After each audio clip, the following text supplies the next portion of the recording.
Oui, c'était au Conseil national de la transition, lors d'une session, évidemment, du CNT. Ouais. Le président Dansa Kourouma qui a fait une lecture un peu résumée du contenu, parce qu'il faut préciser quand même, il a dit clairement que le contenu en tant que tel du rapport ne peut être rendu public que quand le président aura donné son autorisation. Donc, le rapport condensé est dans ses mains, en attendant qu'il le ordonne. A été remis au ministre Bachir pour le porter justement au président de la transition. Mais ce qu'il faut quand même retenir, c'est que ce jour du CNT, pour ceux qui s'en souviennent, après la mise en place du CNT, les conseillers ont effectué une mission à l'intérieur du pays, une mission de 10 jours. Donc il s'agit du rapport donc, de cette mission qui a permis, selon le rapport, de toucher 20 000 personnes. Bien. Donc 20 000 personnes ont été enquêtées sur la base de 8 000 guides d'entretien. Donc déployés par le CNT. Les grands enseignements, selon en tout cas le compte rendu, le discours hier du président du CNT, je vais revenir rapidement sur 3 points qui m'ont semblé assez importants, qui ont attiré en tout cas mon attention. Ce ne sont pas les seuls. Il y a par exemple le fait que, selon Dansa Kourouma, pendant ces rencontres, les populations guinéennes ont réitéré leur attachement à l'universalisme démocratique, normal, mais il précise la limitation du nombre de partis politiques au strict minimum. Étant donné le contexte dans lequel on est aujourd'hui, où on parle de près de 200 partis politiques. Sur le plan des réformes politiques, la tendance qui se dégage. Ça veut dire que, en tout cas, la majorité des Guinéens enquêtés veulent qu'on referme un peu, qu'on rétrécisse le champ politique, peut-être pour le ramener à une question de courant, comme c'est le cas un peu de quelques grands partis politiques. Peut-être, on pense peut-être au modèle américain, qui sait, mais en tout cas, on parle du strict minimum. Il n'y a pas que deux grands partis aux États-Unis. Non. Contrairement à ce que les gens peuvent penser. Non, oui, justement, mais peut-être que pousser les gens à aller vers cette bipolarisation au lieu d'avoir un peu des partis politiques finalement qui n'auront qu'à s'identifier à des quartiers ou à des ethnies. L'autre point aussi important, c'est la question de la sécurité. Les Guinéens aspirent à plus de sécurité, notamment pour les processus électoraux et décisionnels. Et on sait comment ça se passe. Généralement, quand c'est les élections, c'est l'anxiété, c'est l'angoisse, c'est les violences. Donc ce point aussi a été mentionné. L'autre point important, elles appellent de tous leurs voeux le recensement exhaustif de la population, tant en ce qui concerne l'état civil qu'en ce qui concerne le fichier électoral. Vous savez, ce sont quand même 2 points d'achoppement sur lesquels aujourd'hui la classe politique. Mais comment faire confiance? On a quel moyen pour tracer, en tout cas, l'authenticité de ces propos, de ces aspirations qui ont été remontées, qui ont été recueillies par les conseils nationaux et qui ont été remontées et compilées dans ce rapport? On a quel instrument pour s'assurer de l'authenticité? Parce que après tout, il faut éviter que certaines aspirations soient manipulées. J'ai envie de dire, je ne jette pas du tout d'anathème sur le travail qui a été fait, mais qu'on nous dise de quel instrument dispose-t-on pour garantir l'intégrité des aspirations qui ont été exprimées par nos populations. C'est très important. Est-ce que comment je vais dire, des populations se sont confiées aux conseils nationaux sur le terrain? Est-ce que ceux-ci ou ceux-là ont pris le soin de recueillir tout cela par des enregistrements? Je sais pas. Après, il faut documenter tout. Je pense par exemple, il y a quelque chose qu'on devrait peut-être faire, que le CNT devrait faire. L'étude que le CNT a faite, celle de l'AGSP, celle de StatView, pourrait servir donc d'élément de compréhension. Parce que par exemple, quand on prend l'étude de l'AGSP, c'est penché aussi sur les candidatures indépendantes. Les gens souhaitent que les candidatures indépendantes soient maintenues aux élections communales, mais ils souhaitent aussi que celles-ci soient élargies aux élections nationales. Et ce qui peut être interprété comme non pas une forme de rejet des partis politiques, mais une façon pour les populations d'avoir une sorte de diversité. Parce qu'il y a des figures politiques qui sont différentes, donc des politiciens qui peuvent donc d'une certaine façon engranger plus de chances et plus même de motivation au sein de la population. Donc je pense que il faudra aussi voir, pas seulement ce rapport-là, mais tous les rapports qui ont été faits, qui touchent... C'est pas évident que le rapport du CNT parle de candidatures indépendantes. Parle plutôt de rétrécissement de l'espace politique. Rétrécissement, surtout. Donc, limitation du nombre de partis politiques. Du nombre de partis politiques. Aboubacar, je vais juste ajouter par rapport à ces candidatures indépendantes. Vous savez, généralement, les partis sont contre. Jean-Marie Doré avait refusé ça quand il était, avant même de devenir Premier ministre. Maintenant, mais c'est important parce qu'il y a une sorte de désaffectation des populations vis-à-vis des partis. Vous avez vu en France, la gauche, la droite... il faut ouvrir les candidatures indépendantes, forcément. Bien, oui, quelque chose à rajouter. En fait, je voulais rappeler que des propos que j'entendais de notre professeur de méthodologie, Ibrahima Ningelande Diallo, qui nous disait quand vous allez vous engager sur des enquêtes utilisant le modèle qualitatif, faites très attention parce que c'est une question de sentiments. Et les sentiments peuvent changer, peuvent varier. Faites très attention parce que vous devez vous éloigner des réponses que vous allez recevoir.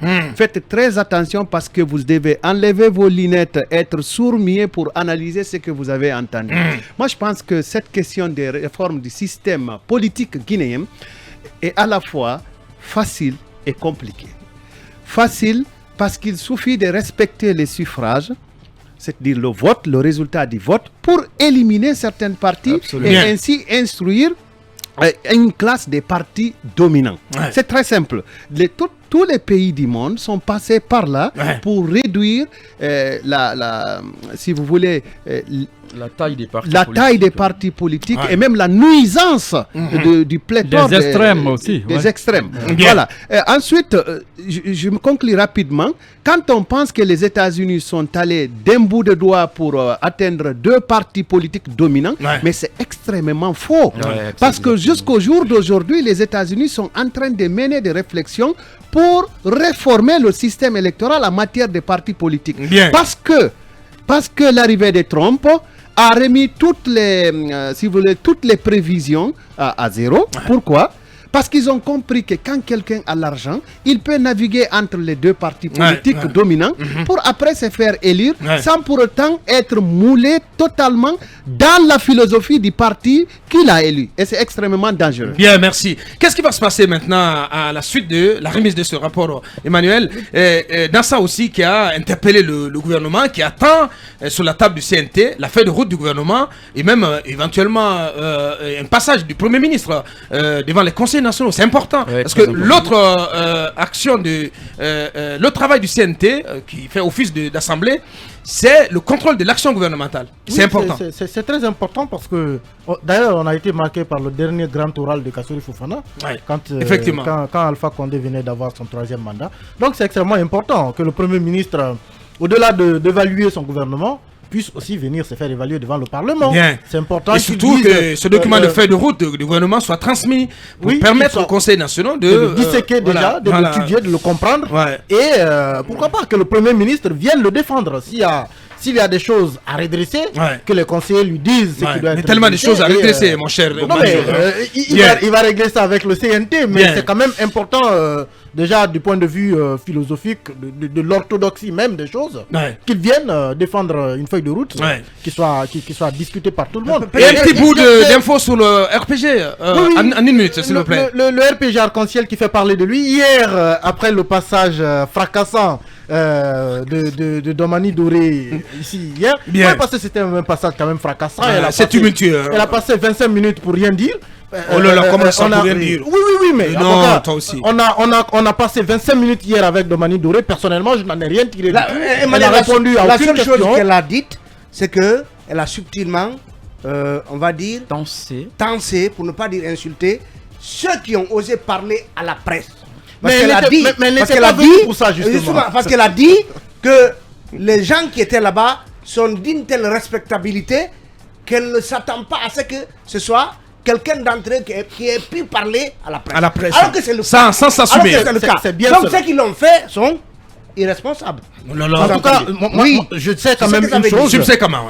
Des gens qui ont craché sur une constitution. Madame Domani Doré n'était pas venue hier quand même pour faire des remontrances à qui que ce soit. Elle était censée dites-nous, Emmanuel, qu'est-ce que tu en sais? Qu'est-ce que tu as comme info? Laissez Domani après. La nouveauté, c'est important parce que c'est elle qui défend tout. C'est elle qui défend, c'est la porte-parole. Mani, il y a quand même le diplomate de Domani. Et moi, j'étais là en train de draguer Domani, elle ne faisait que te regarder. Attention. Fini, après, je vais prendre ma tronçonneuse pour marcher sur ton chemin. Moi, je me suis quand même posé des questions sur pourquoi Domani, finalement, n'a pas répondu à nos questions. Et d'abord, je suis remonté au communiqué qui a précédé son arrivée ici, le communiqué qui a sanctionné la rencontre avec le président. Quand vous lisez ce communiqué, vous trouvez que le conseil exécutif provisoire a disparu. Oh là là. Oui, je l'ai relu même ce matin. Il n'y a que direction nationale du RPG Arc-en-Ciel, section, je sais pas. Donc le comité exécutif national provisoire pas reconnu, n'y était plus. En tout cas, pas dans ce communiqué. Il n'y est pas. Je l'ai lu ici, même ce matin. L'autre détail important, c'est qu'il fallait quand même comprendre sur quoi allait découler la réunion d'hier. Et c'est ce que Domani nous a promis. On n'a pas vu de communiqué. Tout devait se décider au terme de cette réunion. Non seulement il n'y a pas eu de communiqué, mais fait important, les alliés ne sont pas venus. À la réunion d'hier. Les alliés ne sont pas venus. Il n'y a pas eu de communiqué. On a considéré que comme les alliés ne sont pas là, donc on va attendre d'avoir leurs avis. Mais ce qui est quand même important, c'est qu'il y a eu un communiqué qui a convoqué tout le monde depuis la veille. Donc, que les alliés ne soient pas présents, ce n'est pas un argument du fait qu'ils n'ont pas été informés. Est-ce qu'ils se sont désolidarisés?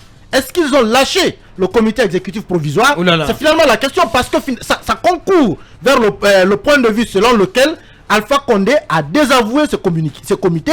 Il leur aurait dit qu'il n'a jamais demandé la mise en place d'un comité provisoire. Apparemment, il aurait dit qu'il n'était même pas au courant d'une convention. Oui, justement. Donc, on a tous dit ici que c'était inopportun, il n'y avait aucune urgence à le faire. Alpha Condé doit se débarrasser du RPG. Comment ça? C'est un monsieur qui est résigné. Non, avocat, soyons un peu objectifs cette fois-ci. Soyons objectifs. Aujourd'hui, il n'est plus aux affaires. C'est un monsieur qui est résigné. Il y a le poids de l'âge, plus de 80 ans. Mais qu'il fasse confiance à une autre génération pour diriger le parti. Mais il peut pas. Le parti ne peut pas laisser le parti. Non, mais ça c'est du passé. Il ne peut pas laisser le parti aller dans n'importe quelle main quand même. Non, mais attention. Les mains de Kassori sont les mêmes. Non, je ne parle pas des Kassori. Pour vous répondre, moi je vais dire rapidement. Abdoulaye Wade, je pense qu'il a 98 ans maintenant, mais il est toujours président du Parti démocratique. Alpha Condé peut être président d'honneur. Il est plus âgé. Mais qu'il laisse le parti vraiment à une autre génération. Il dirige encore le PDS. Non, mais qu'il laisse le RPG à une autre génération. La question, ce n'est pas qu'il laisse. Si on va aller de crise en crise, ça n'aboutira à rien. La question, ce n'est pas que Alpha Condé laisse le RPG. Évidemment, il va finir par laisser. Mais la question, c'est celui qui reprendra le leadership. Qui est-il? Comment prendra-t-il? Oui, mais d'abord, il y a quelqu'un qui a pris le leadership, qui est Dr Kassori, qui est plébiscité par toute la base. Il y a une violation des statuts du RPG. Non, il y a un conseil qui a été mis en place. Attention, on s'écoute les gars. Il y a un conseil qui a été mis en place. Et on nous a dit qu'Alpha Condé a désavoué ce conseil. Madame Domani a dit que c'était faux. Alors qu'on est en train d'aller vers cette hypothèse. Parce que si les alliés qui étaient présents à la rencontre avec Alpha Condé n'ont finalement pas accepté de venir à la réunion organisée par Domani, ça veut dire quelque chose. Non, pas organisé par elle. Par le camp Domani. Quand je dis Domani, c'est pas sa personne physique, mais au moins par le camp la direction nationale. Aujourd'hui, les personnes qui ont publicité Kassori Fofana, quand vous regardez, il n'y a plus que Domani et Kiridi qui sont aujourd'hui pratiquement influents. Les autres, la plupart, ils sont en prison ou ils sont dans le contrôle judiciaire. Donc, il n'y a qu'aujourd'hui Domani et Kiridi Bangoura. Mais s'ils sont là, si ces alliés qui viennent. Apparemment, Kiridi qui aurait reçu un livre de la part d'Alpha à l'issue de la rencontre. En tout cas, il y a beaucoup de choses. Il y a beaucoup d'interrogations. Il y a beaucoup d'interrogations. Allez, c'était notre long tour d'échauffe.